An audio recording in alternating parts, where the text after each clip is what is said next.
Sir, ಕಳೆದ BJP ಅವಧಿಯಲ್ಲಿ 3 ವರ್ಷ ಆಯಿತು, ಈಗ ಕಾಂಗ್ರೆಸ್ ಅವಧಿಯಲ್ಲಿ 3 ವರ್ಷ ಆಗಿದೆ. ಬಿಜೆಪಿ ಅವರು ಒಪ್ಕೊಳ್ತಾ ಇದ್ದಾರೆ, ಹೌದು ನಾವು ಮಾಡಿಲ್ಲ ಅಂತ ಹೇಳಿ. ಕಾಂಗ್ರೆಸ್ನವರು ಹೇಳ್ತಾ ಇದ್ದಾರೆ, ಹಲವು ಕಾರಣಗಳನ್ನು ಕೊಡ್ತಾ ಇದ್ದಾರೆ. ಇದೆಲ್ಲದರ ನಡುವೆ JDSನ ವಕ್ತಾರರಾಗಿರುವಂತಹ ಪ್ರದೀಪ್ ಅವರು ಒಂದು ವಿಚಾರ ಹೇಳಿದ್ರು.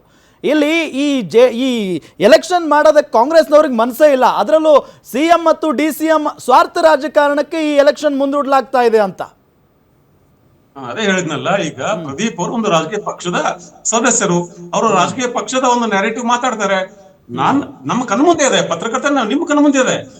ಯಾವ ಪಕ್ಷ ಮಾಡಿದೆ ನ್ಯಾಯ ಮಾಡಿದೆ ಬೆಂಗಳೂರಿಗೆ? ಎಲ್ಲ ಪಕ್ಷ ಇದನ್ನೇ ಮಾಡಿದ್ವಲ್ಲ.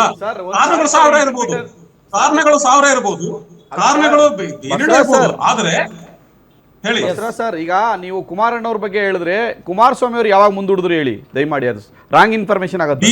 BBMP ಆಗುವಾಗ ಯಾವಾಗ BBMP 2006 ಮುಮ್ತಾಜ್ ಬೇಗಂ, ಒಂದ್ ನಿಮಿಷ ಪ್ರದೀಪ್, ಮುಮ್ತಾಜ್ ಬೇಗಂ ಕೊನೆಯ ಮೇಯರ್ ಆ ಕಾಲದಲ್ಲಿ BBMP ಮೇಯರ್. SK ನಟರಾಜ್ ಮಧ್ಯೆ ಎಷ್ಟು ಕಾಲ ಇತ್ತು ಗಣೇಶ್? ಎಷ್ಟು ಟೈಮ್ ಆಯ್ತು? ಹೌದು